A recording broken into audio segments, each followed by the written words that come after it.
Hey, what's up, man? So I'm gonna give you a couple tips today, 5 trapping tips, really, and just going to pretty much whenever you're going out trapping, and whatever financial status you have, you should really try to use the best quality equipment and like all the products you can afford. So like that umbrella statement is going to like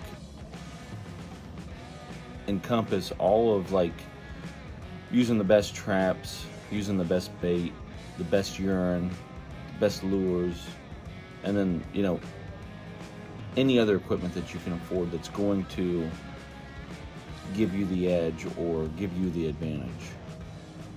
That's not the top, but that is one of the best tips I can give you. The other four, I would say go scout your properties in the early months. So like early months of the year, and you want to do it because the vegetation is still low, it's still off, it's still down, and as kind of like a bonus tip, you can take a dog with you, and a dog's going to show you so much more than what you would find on your own. The other thing I wanted to say was like keep a journal, keep a notebook, and then use it on your properties, use it on your set locations, as well as like some of the products that you're using and some of the stuff that you're making. So take note of all that stuff, and find out what works for you on your properties, and just go from there. Well, another thing I would say is like don't just set one trap. If you're out fishing or and you're on a corner, trying to catch like a canine on the corner of a field, that might be a sign to move on.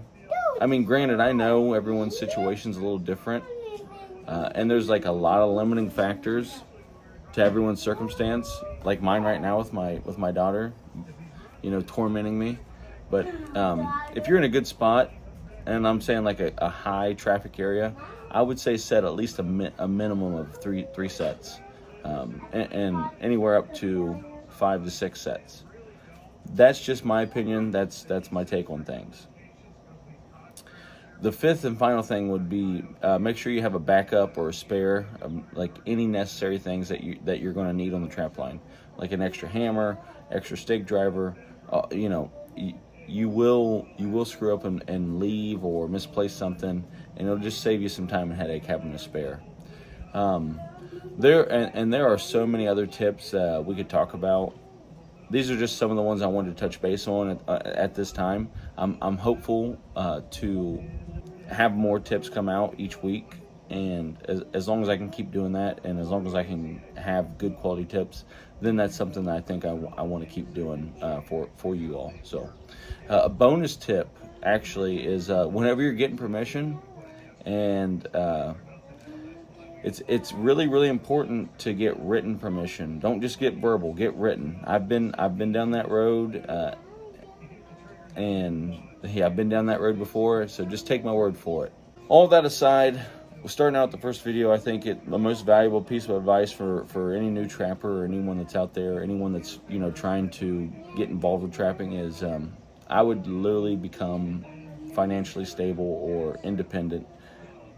And that way you don't need to rely on other people. That way you don't need to rely on someone else. You can control whatever's put in front of you. So with all that being said, I hope you guys enjoyed it. And hey man, appreciate talking to you.